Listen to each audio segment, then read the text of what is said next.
ये आपका पहला था। ये दूसरा है पीतवा पीतवा पुनः पीतवा यब तब वर्तते भू तले। तो ये एक प्रसिद्ध महान दार्शनिक भारत के थे जिनका नाम था चरवाक। क्या नाम था? चरवाक। ठीक है। जो चरवाक जो थे ये भारतीय दर्शन के एक महान दार्शनिक थे जो 6ठी शताब्दी ईसा पूर्व के थे। 6ठी शताब्दी ईसा पूर्व के एक महान दार्शनिक थे। इनका दर्शन बहुत ही मस्त है। इनका 2 प्रसिद्ध सूत्र है। कथन बोल लीजिए, सूत्र बोल लीजिए चरवाक दर्शन का, जो है यवत जीवते सुखम जीवते ऋणम कृतवा घृत पिबेत। यानी जब तक ज़िंदगी है तब तक सुख से जीना है, चाहे उसके लिए हमको ऋण ही ना क्यों लेना पड़े। ठीक है। यानी इनका कहना है कि संसार में जितना भी हमको दिख रहा है वस्तु, भौतिक वस्तु, जिससे हम हाथ से उसको स्पर्श कर सकते हैं, वही केवल सुख है। बाकी दुनिया में कुछ नहीं है। ना आत्मा है, ना ईश्वर है, ना परमात्मा है, ना पुनर्जन्म है, कुछ नहीं है। जो भी है इस दुनिया में है। मौज मस्ती करो, कुछ भी करो, सब चीज़ करो। इसीलिए वो लिखते हैं दूसरा वाक्य में। क्या इनका दूसरा वाक्य है?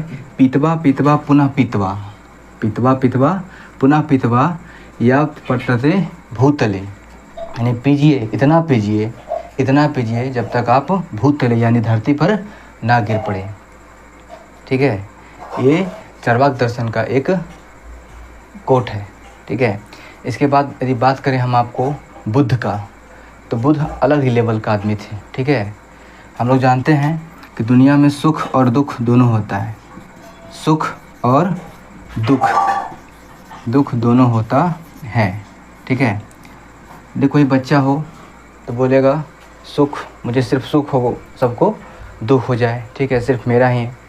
थोड़ा सा बच्चा बड़ा होता है तो वो क्या चाहेगा कि सबको सुख मिले, सब सुख से रहे। ठीक है। सब सुख ही सुख है। लेकिन हम ये भी जानते हैं कि दुख कम से कम हो और सुख बढ़ते जाए, बढ़ते जाए, बढ़ते जाए। यानी सर्वे भवन्तु सुखिनः। ठीक है। लेकिन बुद्ध कहते नहीं, दुनिया में सुख नहीं है, दुनिया में केवल दुख है। दुनिया में केवल क्या है? दुख है। तो वो कैसे? ये दुख को जरा मरण कहते हैं। क्या कहते हैं उसको? जरा मरण कहते हैं। जरा मरण कहते हैं। यानी दुख जो कितने प्रकार का हो सकता है? तो बुद्ध कहते हैं कि दुख जो होता है, एक आपका बीमारी से हो सकता है दुख, दूसरा दुख हो सकता है आपका गरीबी से, कि किसी के पास आर्थिक तंगी है, लोन नहीं चुका पाया और वो सुसाइड कर लिया, ये दुख होगा। और एक दुख होता है कि आपका उम्र तो धीरे धीरे ख़त्म होती जा रही है, तो बुढ़ापे का क्या होगा? बुढ़ापे का दुख। बुढ़ापे का दुख, बुढ़ापा। जिस उम्र में आज आप खेल रहे हैं बड़ो मस्त से, ठीक है, आप किसी बूढ़े को चढ़ाते होंगे कि बूढ़ा है, ये है, वो है, आप भी इस स्थिति से एक ना एक दिन गुजरेंगे। तो ये हमको जरा मरण कहलाता है ये, यानी संसार का ये दुख है। तो एक आदमी आया बुद्ध के पास और वो बोला कि अच्छा ये बताइए, संसार में तो सुख भी तो है, संसार में सुख भी तो है। तो बुद्ध नहीं बोलते हैं, बुद्ध बोलते हैं नहीं, जो सुख आप बोल रहे हैं वो एक प्रकार का दुख ही है, एक प्रकार का दुख ही है। यानी जो सुख है एक प्रकार का दुख है। तो वो आदमी पूछा कैसे? तो बुद्ध कहते हैं छोड़िए, आप मान लीजिए कि संसार में कुछ ही बनना चाहते हैं, डॉक्टर हो, इंजीनियर हो, आईएएस हो, आईपीएस हो, अन्य तरह का जो पद होता है, बड़े बड़े पद बनना चाहते हैं। ठीक है। मान लीजिए आप डॉक्टर बनना चाहते हैं, तो डॉक्टर बनने के लिए पहले आप 12th कीजिए। 12th आते आते बच्चों का हालात बहुत ख़राब हो जाता है। इसके बाद नीट कीजिए। नीट क्वालिफाई करने के बाद आप 4-5 साल एमबीबीएस कीजिए। ठीक है। उसके लिए एग्ज़ाम, एमबीबीएस करने के बाद आपको सरकारी या प्राइवेट सेक्टर मिल जाता है। प्राइवेट में आप आइएगा तो देखिएगा वहाँ पर एमबीबीएस की कोई वैल्यू नहीं है। ठीक है। उसके बाद आपको और अपना लेवल उठाने के लिए आपको पीएचडी करना होता है, क्योंकि आप जानते हैं कि बाज़ार में पीएचडी का बोलबाला ज़्यादा होता है। यानी आप एक सुख पाने के लिए किन किन दुखों से गुजर रहे हैं, आप इसको देख नहीं पा रहे हैं, अदृश्य दुख है। तो इसीलिए बुद्ध बोलते हैं कि ये सुख नहीं है, ये दुख से और भी बड़ा दुख है। यानी दुख का डबल लेयर क्या है, सुख। मतलब सुख प्राप्ति में जो जो बाधाएं आ रही है, आपका परिवार, आपका दोस्त, आपका बीवी, आपका बच्चा, आपकी पत्नी, आपकी भाई, आपकी बहन, सब क्या हो रहा है, छूटते जा रहे हैं। तो एक प्रकार का ये दुख नहीं है तो क्या है, ये बुद्ध के अनुसार बहुत ही महान फिलोसफी दिया गया था। ठीक है। तो इसी प्रकार का एक चुटकुला है कि एक आदमी आता है, बहुत सूट बूट टाई लगा के आता है, वो अपने कंपनी में काम के लिए जा रहा होता है, उसके पास बड़ी नेशनल इंटरनेशनल कंपनी था। ठीक है। तो वहीं पर देखता है उसके कंपनी के इर्द गिर्द कि एक आदमी ईंट पे मतलब अपना सिर लगाए बैठा हुआ है। ठीक है।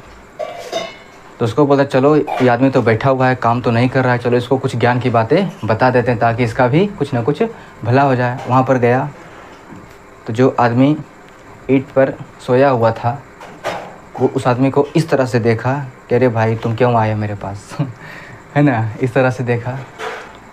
तो सूट बूट वाला आदमी आया, वो पूछा कि अरे तुम इतने स्वस्थ हो, तुम इतने हट्ठे कट्ठे हो, काम क्यों नहीं कर लेते हो। तो आदमी वहाँ से कुछ उठ गया और बोला ठीक है, काम करने से क्या होगा। अरे भाई काम करने से थोड़े बहुत पैसे आ जाएंगे, तुम भी किराए के मकान पे रह पाओगे या अपने मकान खुद खरीद पाओगे। तो वो बोले ठीक है, उससे क्या होगा। ठीक है, तुम्हारे पास पैसे आ जाएंगे, तुम्हारे पास मकान होगा, तुम्हारी शादी भी हो जाएगा। ठीक है, तुम्हारा शादी वादी हो जाएगा। तो बोले ठीक है, उससे क्या होगा तो वो आदमी बोलता है अरे शादी वादी होगा, बच्चे होंगे, बच्चे का सुख, जब तुम ऑफिस से पूरा काम करके आओगे, ठीक है, घर में लेटोगे और तुमको एक गिलास पानी ला के देगा तो कितना सुख होता है। तो वो आदमी बोला जो लेटा हुआ था कि वही सुख तो मुझे अभी भी मिल रही है, मुझे क्यों इतना काम करना मुझे सुख अभी भी तो वही सुख मिल रही है। मैं तो कहता हूँ कि तुम भी आके मेरे साथ लेट जाओ तुम भी आज मेरे के साथ लेट जाओ। तो यही है बुद्ध का। यानी बुद्ध कहते हैं कि जो व्यक्ति संसार में आया है वो सुख नहीं बल्कि डबल दुख से जी रहा है। उसको लग रहा है कि वो सुख है, लेकिन वो क्षणिक सुख है। असुख में भी क्या है, सुख एक प्रकार का ही दुख है। ठीक है। यानी बुद्ध कहते हैं कि मान लीजिए जब कोई बच्चा रोता है, यदि संसार में सुख होता तो वो रोते हुए क्यों पैदा होता है ना। जब कोई बच्चा पैदा ही लेता है तो वो रोते हुए पैदा होता है। यानी संसार में आप आए हो दुख के साथ, जाओगे भी दुख के साथ। सुख के जैसा कोई चीज़ नहीं होती, यानी सुख के जैसा कोई चीज़ नहीं होती है। लेकिन चरवाक तो मस्त मौला आदमी था, एकदम मस्त मौला। इनका एक पट बताए थे, पीतवा पीतवा पुनः पीतवा या परतते भूतले, पियो इतना पियो कि ताकि आप भूमि पर लेट न जाओ। फिर इसका एक और आगे वाक्य है जिसका अर्थ होता है कि फिर से उठो और फिर थोड़ा सा हिम्मत लगा के फिर से उठो और फिर पियो, जब तक कि पूर्ण आनंद की प्राप्ति ना हो जाए। ठीक है। लेकिन बुद्ध तो बुद्ध हैं। उनके अनुसार वो एक प्रकार का अलग दर्शन हमको दे जाते हैं। ठीक है।